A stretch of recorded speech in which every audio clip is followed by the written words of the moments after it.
राधा स्वामी जी, यह साखी हमें याद दिलाएगी कि मौत के उस पल असली सहारा कौन होता है।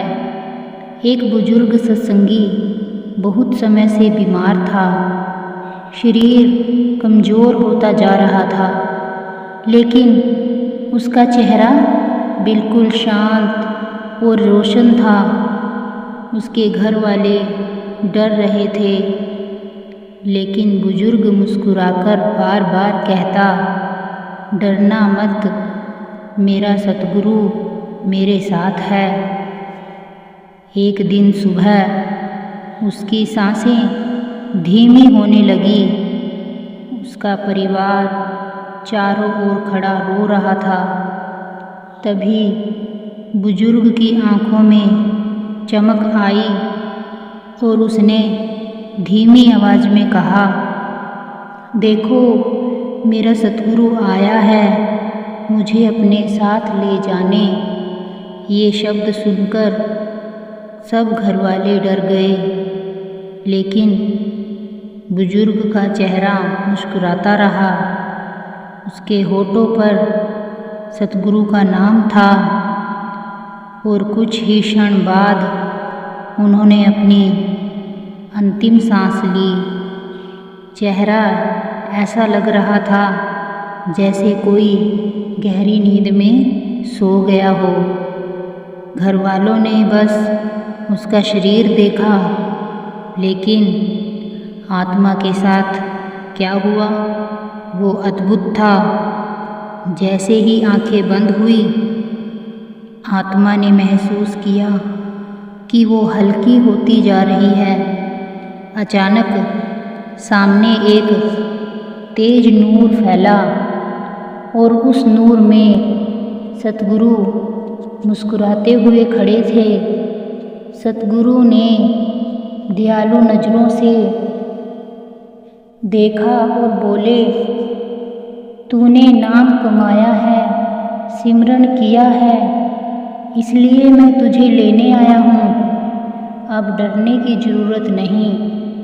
सतगुरु ने उनका हाथ थामा और उसी क्षण सारा डर, सारा बोझ मिट गया। आत्मा शरीर से पूरी तरह मुक्त हो गई। जब सतगुरु आत्मा को ऊपर ले जा रहे थे, तो उसने पीछे मुड़कर देखा।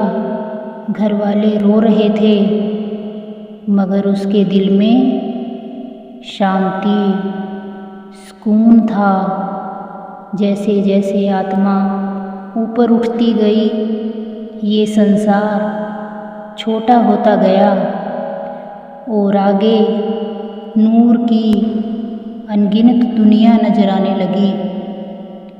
रास्ते में मोह, माया और अंधकार रोकने की कोशिश करते हैं, लेकिन आत्मा को किसी का डर नहीं था, क्योंकि सतगुरु ने उसका हाथ पकड़ा हुआ था।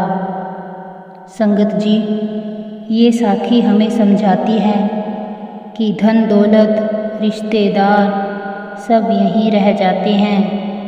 मौत के पल में अगर कोई साथ देता है, तो वो सिर्फ और सिर्फ सतगुरु का नाम और सिमरन है। जिसने नाम कमाया, सतगुरु खुद उसका हाथ पकड़कर संसार की अंधेरी गलियों से निकालकर नूर की मंजिल तक ले जाते हैं। इसलिए हमें ज़िंदगी में रोज़ थोड़ा थोड़ा भजन सिमरन जरूर करना चाहिए। संगत जी, आइए हम सब नाम सिमरन की पूंजी जमा करें, ताकि जब भी बुलावा आए, हमारा मालिक खुद हाथ पकड़कर हमें अपनी नूरानी मंजिल तक ले जाए। हमें अंधकार भरे संसार में भटकना ना पड़े।